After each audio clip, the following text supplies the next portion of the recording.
Is the Line 6 Helix still relevant in 2023? You might wonder why I'm asking this.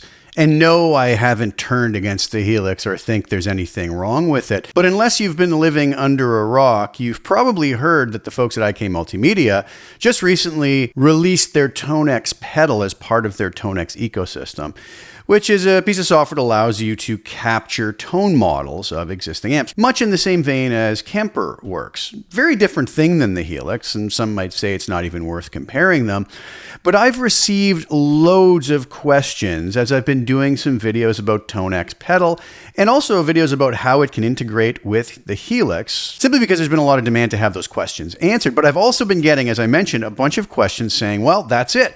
I need a ToneX pedal now. The Helix amps mustn't be good anymore. Is that the case? Well, I really want to put Helix users' minds at ease. First and foremost, in the world of technology, things change. It is remarkable that the Helix is actually still relevant after all these years. And when I say it is relevant, I really truly mean it is more than relevant. It does what it is supposed to do better than almost any product on the market. But first and foremost, we have to say something very important comparing Helix to ToneX. ToneX is designed to capture one particular setting of a given amp that it's modeling. It's not going to react the same way when we control it after. And that's not saying you can't control it after. In fact, you very much could control it after and get great results, but it's not going to act exactly like a real amp that we have tone modeled. Whereas the Helix is designed so that it has modeled an amplifier so that it actually reacts the same way as the amp that they had modeled. When we move the treble control, it should react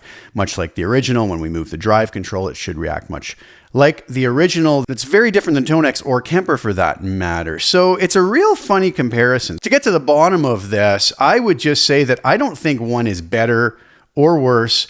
I don't think you have to have one or the other. I don't think you need a ToneX pedal to add to your Helix, although it could be a nice addition. And my take on that is if you just want to expand the ability to have different amp models in your Helix other than the ones that are offered, ToneX pedal is a very wonderful and expensive way to do so. But do we need to do it?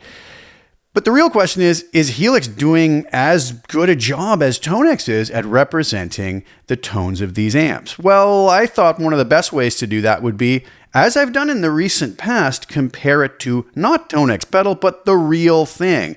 Recently, I've done some comparisons between Helix and Marshall amps that I have here in the studio, Helix and Fender amps.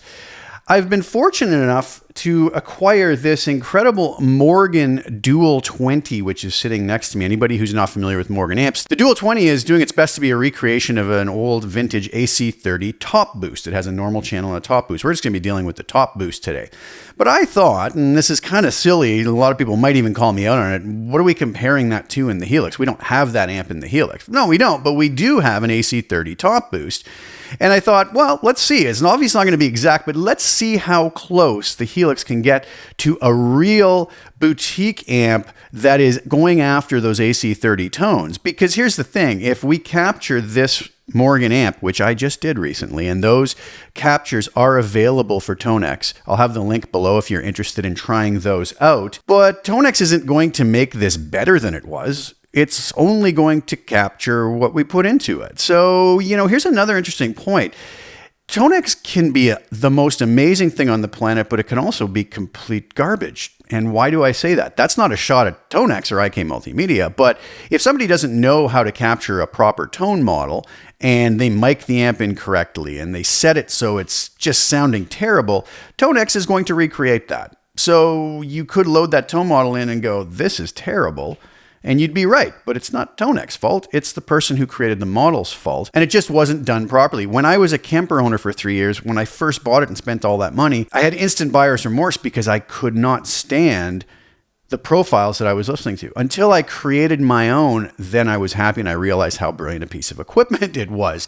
So we have to keep that in mind. Much in the same way, we can dial the Helix in to sound bad if we don't know what we're doing. So there is no black and white when it comes to this. Is one better? Is one worse? I think it's a ridiculous discussion and it really doesn't go anywhere. And I think in this day and age, I've said this a million times, if you can't get a great sound out of any one of these modern day modelers, the modeler and the technology is not the problem. And then there's the other side of it. Once we have a great tone, we should maybe just follow Frank Zappa's advice and just shut up and play your guitar. And I will take that advice myself. So what we're going to do today is I have a nice little setup here where I have the Morgan Dual 20 Top Boost channel. I have it hooked up to the Universal Audio aux box just as a load, just so I don't have to have a speaker blaring in the same room as me.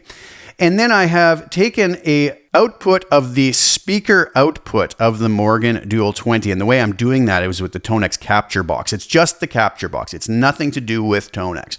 This is just simply feeding a split signal off of the speaker cabinet into the Helix return set to line level, and then the aux box is the load. So there's nothing fancy going on there. All you're going to hear is the direct speaker out feeding into the Helix return, and that's going to allow me to snapshot change between the real amp and our AC30 Top Boost model that we have in the Helix. Let's see what this sounds like. And really, again, what is this proving? Well, it's not really proving anything. But what it potentially will show is the Helix is still extremely relevant when it comes to its ability to give us incredible amp tones. Let's head over to HX Edit and see how this all works. Okay, so just a quick review of what my signal chain is here. I have my guitar plugged into a splitter box, which is a radial shotgun splitter. I use this all the time, so I can actually have the signal split from my guitar here, my Vigier GV Wood Hollow, going into my Helix, but I can also send that signal straight to the front of the Morgan. So both of them are getting the identical signal. That is then coming into a return 2, on the Helix set to line level. And you'll notice when I'm set here in snapshots to Dual 20, that's the Morgan amp. And then when I switch to AC30, what happens is this return gets shut off and the AC30 or the Essex A30 model is engaged in the Helix, which now allows us to hear just the Helix model. Then I'm sending both of those amps into the 212 Bluebell speaker cab, mic'd with a 160 ribbon, position on the cap edge, 2 inches back, no angle, no high and low cuts. And I just have a little dynamic ambience reverb on at the end, just so that this doesn't sound so dry as direct recorded guitars can do. So at these settings here, we have this sound as the Helix Essex A30.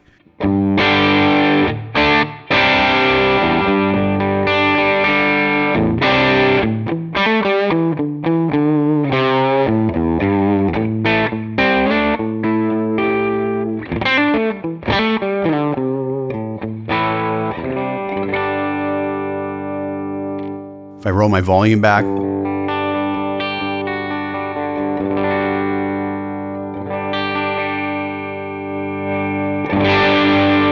cleans up nicely. Now you'll see if I foot switch over,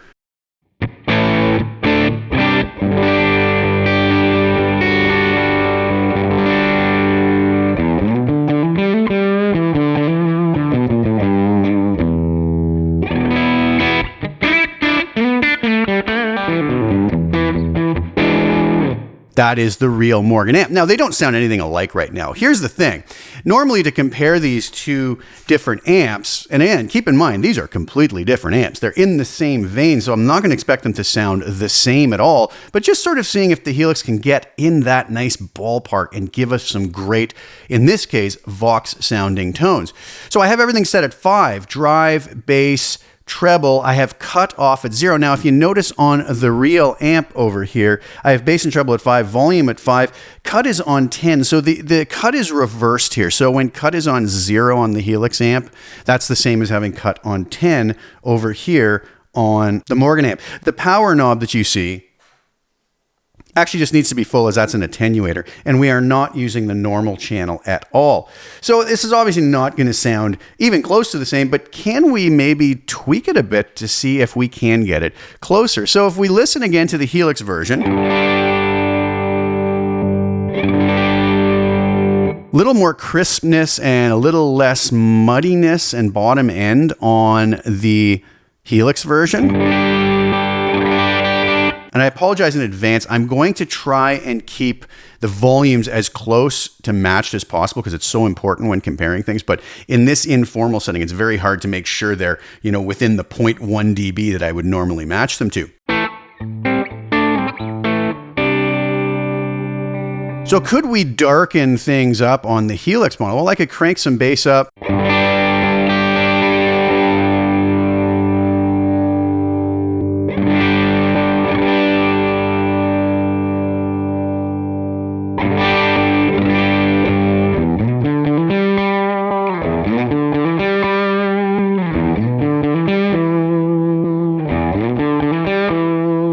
That's gotten them a lot closer. And again, I don't think I'm ever going to be able to match these up.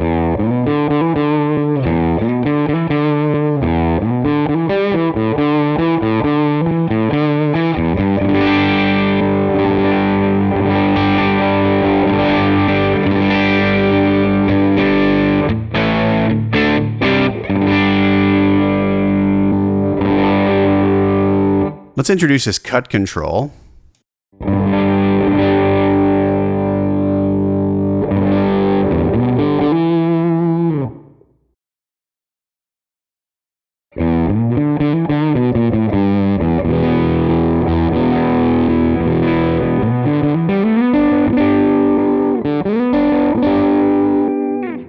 You know, they're obviously, like I said, and I'm probably going to say a million more times, they're not the same. They're not even necessarily extremely close. But if we were playing either one of them, not knowing what we were playing through, I'm sure 99% of people would just kind of go, yeah, this sounds fine. Obviously not with the cut up like that. But if we dialed them into getting them sounding really nice, most people are just going to start playing and go, yeah, these sound great. And remember, we're not comparing Helix to Tonex or Kemper here. We're comparing it to the real deal amplifier. What you're hearing on the Dual 20 is the actual tube amp. So let's get these back to some more realistic settings. So we're back just leveling these off.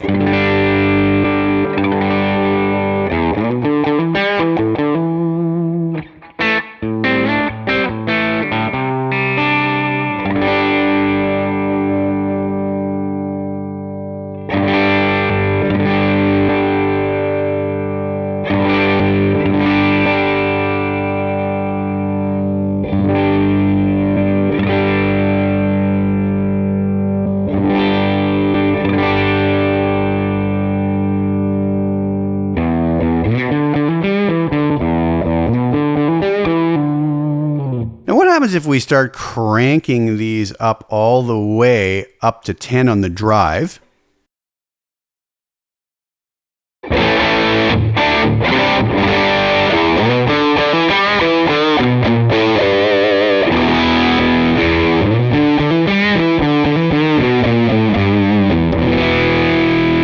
Now you're getting a lot more high end out of the Helix version. Now a lot of folks will say, see, there it is, there's the digital fizz.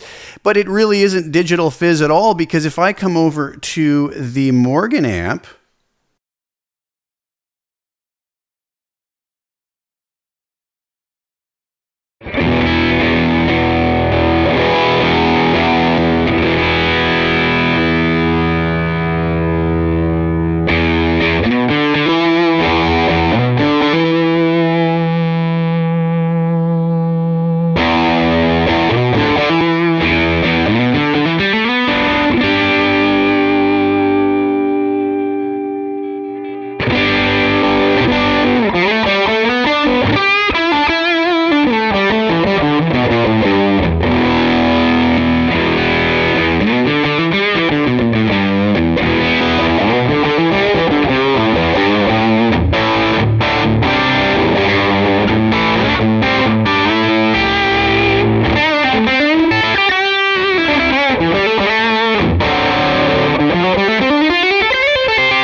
for all that noodling, but we can see with just a little bit of tweaking, we can get these really close. Now, do we have to get them close? No, of course not. The Essex A30 model in the Helix gives us everything we need to just tweak around with a few simple settings, bass, cut, and treble, and get everything we need out of it to dial it in to sound pretty much exactly like a real amp. Again, comparing this to a Morgan Dual 20 seems kind of silly. They're completely different amps. I'm actually shocked at just how close we can get these to sound very much in the same ballpark. And again, like I've said before, I'm sure if we took the very AC30 that the folks at Line 6 modeled and compared it in the same manner, we would find that this is probably bang on as far as the modeling that they've done to get this sounding great. So what does that tell us? Well, I mean, it's one little example. It doesn't prove anything. It's not meant to prove anything, but I did want to do this little test in conjunction with a little discussion because of all the questions I've been getting. Do Helix users need to order a ToneX pedal? Well, the answer, of course, is no. Does it make a great companion to the Helix? The answer to that is yes. Should you buy it? Well, that's really going to be up to you. Should you just use the Helix amps? If you've been perfectly fine using them up until now, then you're going to be perfectly fine continuing to use them.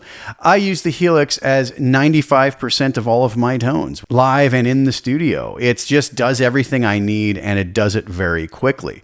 Will I incorporate ToneX in with that? Absolutely. If there's a particular tone or amp model we don't have in the Helix that I need, then I will throw it in there and I will utilize it. Should you get a ToneX pedal? I would say yeah. If you can afford to do it at that price point, it is just unbeatable. It is one of the most incredible additions to the guitar playing equipment community that I can think of, especially at the price point and for what it does.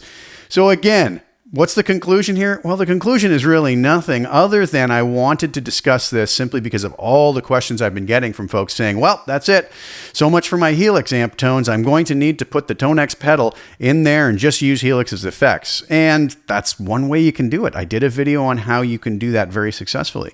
But do we need to do it? I don't think so. But is it fun to do? Sure. And it's a great, relatively inexpensive way to expand our Helix and to expand our tonal palette, shall we say, to add in maybe some amps that we don't have inside of the Helix. So I hope I didn't miss anything I wanted to talk about in here, and I hope that that was at least enjoyable. But I would just say for Helix users, don't get too worked up about it. If you want to try out the ToneX pedal, you absolutely should. It's an amazing piece of gear, but you absolutely do not need to. Helix will sound just as incredible as it always has. And I want to leave you with a little snippet of one of my Vox style presets that I have up on the Line 6 Marketplace. This is called the Essex Ultimate preset, and here's the full demo just so you can hear how great this particular amp model can sound in and out of the mix. Thank you guys so much for sharing your time with me. Please like the video, share it with anybody who you think would get some use or enjoyment out of watching it, and also please subscribe to the channel. Hit the little bell notification to get notified when I put new content out, and I'll be back really soon with some more. Thank you guys again so much for tuning in. Ciao for now.